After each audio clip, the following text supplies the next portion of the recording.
Hello दोस्तों, कैसे हैं आप सभी। उम्मीद करता हूं आप सभी बहुत ही अच्छे होंगे। तो आज के इस वीडियो में हम पढ़ने वाले हैं क्लास 12 रसायन विज्ञान का छठा चैप्टर जो है पी ब्लॉक का तत्व का। हम 10 इंपॉर्टेंट क्वेश्चन इस वीडियो में हम पढ़ेंगे जो आपके लिए 2023 के एग्जाम के लिए वेरी इंपॉर्टेंट है। तो इससे पहले मैं बता दूं कि यदि आप इस वीडियो को देख रहे हैं सब कुछ अच्छे से साफ साफ दिखाई दे रहा है तो बहुत ही अच्छी बात है। यदि नहीं दिखाई दे रहा होगा तो आप अपनी वीडियो की क्वालिटी को बढ़ा लीजिए, क्योंकि बहुत ही लो क्वालिटी में आपकी वीडियो चल रही है। तो इसके लिए बहुत से स्टूडेंटों को पता होगा कि कैसे बढ़ाया जाता है, बहुत से ऐसे स्टूडेंट होंगे जिनको नहीं पता है। यदि नहीं पता है तो जिस प्रकार आपसे कहा जा रहा है उस प्रकार कीजिए। सबसे पहले तो आप इस वीडियो पर क्लिक करेंगे तो कोने में एक सेटिंग का ऑप्शन दिखाई देगा, उस पर क्लिक कीजिए। नीचे कुछ ऑप्शन आपके पास आएंगे, उसमें से सबसे ऊपर क्वालिटी लिखा होगा उस पर आप क्लिक कीजिए। नीचे एडवांस लिखा होगा उस पर आप क्लिक कीजिए। उसके बाद 360p पर क्लिक कर देना है। अब आपकी वीडियो की क्वालिटी अच्छी हो जाएगी। अब आपको सब कुछ साफ साफ दिखाई दे रहा होगा। तो चलिए दोस्तों अपने टॉपिक को शुरू करते हैं।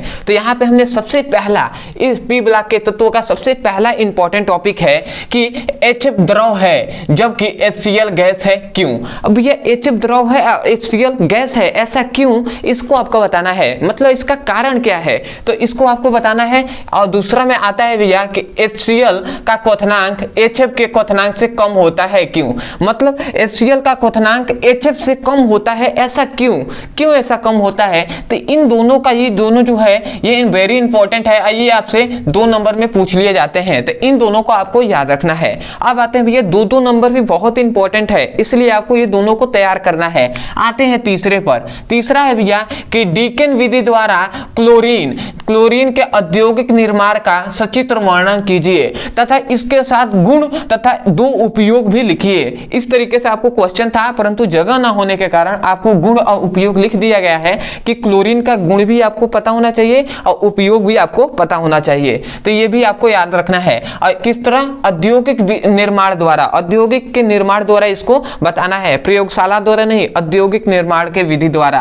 आते हैं चौथे पर। और ये आपसे 4 नंबर में भैया, ये 4 नंबर में आपसे पूछ लिया जाता है, 5 नंबर में भी पूछा जाता है। उसके बाद आता है भैया कि अक्रिय गैसों का प्रमुख विशेषताएं लिखिए। अब ये जो है ये आपसे 2 नंबर में पूछा जाता है। कौन भैया, अक्रिय गैसों की 4, मतलब ऐसे तो पूछा जाता है कि प्रमुख 4 विशेषताएं बताइए, परंतु आपको 4 से अधिक भी याद हो तो आप लिख दीजिएगा, बहुत ही अच्छी हो जाएगा, अच्छा बात होगा। ठीक है, आते हैं 5वें पर। यहाँ पर ध्यान दीजिएगा, रेडॉक्स की खोज किसने की। अब भैया रेडॉक्स जो होता है उसकी खोज किसने किया था ये आपको बताना है। और उसके बाद इसे किस रोग के उपचार में प्रयोग किया जाता है। मतलब जो रेडॉक्स है, रेडॉक्स की खोज किसने किया था और रेडॉक्स के उपयोग किस रोग में किया जाता है ये आपको बताना है। और ये तो आप जानते ही होंगे कि भैया रेडॉक्स का उपयोग किस उपचार में, तो भैया कैंसर के उपचार में इसका प्रयोग किया जाता है। ठीक है, अब भैया रेडॉक्स की खोज किसने किया था ये पूरा डिटेल में हमने बताया है, आपको पता चल जाएगा कैसे आप इसको पढ़ सकते हैं, अंत में आपको बताया जाएगा। आते हैं भैया, यहाँ पे लिखा है सल्फ्यूरिक अम्ल। अब इसको कह सकता है सांद्र सल्फ्यूरिक अम्ल भी कह सकता है, जिसे हम H2SO4 से प्रदर्शित करते हैं। तो भैया सांद्र सल्फ्यूरिक अम्ल एक ऑक्सीकरण और निर्जलीकरण है। मतलब जो सांद्र सल्फ्यूरिक अम्ल है वो ऑक्सीकरण और निर्जलीकरण दोनों है। तो इसका एक एक उदाहरण द्वारा आपको बताना है। ठीक है, यहाँ पे हमने लिखा है इसका उदाहरण दीजिए, परंतु एक एक के उदाहरण देना है, आप 2 भी दे सकते हैं, कोई दिक्कत नहीं है। आते हैं भैया 7वें पर। यहाँ पे कहा गया है सल्फर डाइऑक्साइड, जिसको हम SO2 से प्रदर्शित करते हैं। तो सल्फर डाइऑक्साइड के निर्माण की प्रयोगशाला विधि का वर्णन कीजिए। अब यहाँ पे ये कहा जा रहा है कि सल्फर डाइऑक्साइड है, मतलब SO2 का निर्माण का प्रयोगशाला विधि द्वारा वर्णन करना है और इसका भी उपयोग और गुण लिखना है। मतलब गुण और उपयोग इसका भी लिखना है। अब इसको बहुत बड़ा करके ये क्वेश्चन पूछा जाता है। जिस प्रकार हमने एक लाइन में लिखा है इतना तक तो आपको सभी में क्वेश्चन में मिल जाएगा। उसके बाद ये गुण और उपयोग के साथ साथ इसका रासायनिक समीकरण क्या होता है, प्रयोगशाला विधि में तो नहीं पर औद्योगिक विधि में इसका रासायनिक समीकरण भी मांगा जाता है, तो वो भी आपको लिखना होगा। तो ये जब हम पढ़ाएंगे तो उसमें जैसे जैसे आपको बताया जाएगा उसी प्रकार आपको लिखना होगा। ठीक है, तो अभी हम बताएंगे। आते हैं भैया कि अमोनिया, जिसे NH4 से प्रदर्शित करते हैं, तो अमोनिया बनाने की प्रयोगशाला विधि का रासायनिक समीकरण लिखिए। अब भैया अमोनिया बनाने की प्रयोगशाला विधि का रासायनिक समीकरण लिखना है। कि किस प्रकार आपसे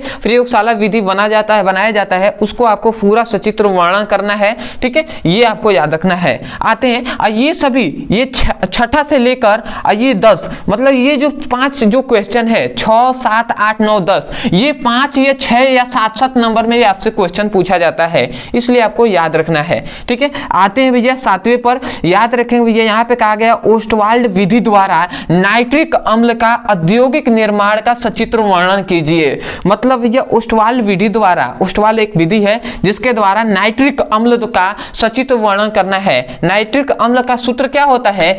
HNO3 होता है, HNO3। तो इसी का आपको क्या करना है? औद्योगिक निर्माण द्वारा इसके सचित्र वर्णन करके इसका क्या करना है? इसको बनाना है। ठीक है, और उसके बाद इसका ही क्या करना है? उपयोग भी लिखना है और गुण भी लिखना है। ठीक है, किसका भैया? नाइट्रिक अम्ल। ठीक है, HNO3 का। आते हैं 10वें पर। ये बहुत ही इंपॉर्टेंट क्वेश्चन है जो है भैया हैबर विधि द्वारा अमोनिया, ये अमोनिया क्या है भैया? NH4 है ना, तो इसको आपको याद रखना है। हैबर विधि द्वारा अमोनिया का औद्योगिक निर्माण का सचित्र वर्णन कीजिए। अब यह हैबर विधि द्वारा आपको अमोनिया का सचित्र वर्णन करना है, ये आपको पता चल गया होगा। तो इसका औद्योगिक निर्माण का सचित्र वर्णन कीजिएगा। उसके बाद अमोनिया का गुण और उपयोग भी आपको लिखना होगा। उसके बाद इसका रासायनिक समीकरण भी आपको लिखना होगा, तभी तो आपको 7 नंबर मिलेंगे। ऐसे इजी थोड़ी ना है कि 7 नंबर आपको दे दिया जाएगा। तो आशा करते हैं कि आपको ये 10 इंपॉर्टेंट जो क्वेश्चन है या आपको बेहतरीन तरीके से समझ में आ गया होगा। तो सबसे पहले तो मैं आपको बता देना चाहता हूं कि भैया अब आप जो जान गए हैं कि इस कभी क्वेश्चन को कैसे पूछा जाता है, अब मैं आपको बता दूं कि ये क्वेश्चन जैसे लिखा गया है इसको घुमा घुमा कर क्वेश्चन पूछा जाता है, परंतु आप क्वेश्चन को जब 2-3 बार पढ़ेंगे तो आप समझ जाएंगे कि हाँ कुछ पूछने का मतलब क्या है, जो आपको अनुभव हो उसके अनुसार आप क्वेश्चन का आंसर दीजिएगा। ठीक है, क्योंकि क्वेश्चन को बहुत तरीके से एग्जाम में घुमाया जाता है, आप भी जानते होंगे। ठीक है, तो आपको अपने पूरे सूझबूझ से आपको अच्छे से आपको उसको समझना है, उसके बाद आपको उसको आंसर देना है। तो आशा करते हैं आप समझ गए होंगे। अब मैं बता देता हूं कि आप इन सभी को कैसे पढ़ सकते हैं। अदरवाइज सबसे पहले तो आपके पास यहाँ पे एक नंबर दिया जा रहा होगा, इस नंबर पे आप व्हाट्सएप नंबर है, इस नंबर पे मैसेज कीजिए। अब मान लेते हैं क्लास 12 का फिजिक्स और केमिस्ट्री का पढ़ाई करना है, ये केमिस्ट्री का 6ठा चैप्टर है, तो आपको पढ़ाई करना है सभी इंपॉर्टेंट क्वेश्चन का।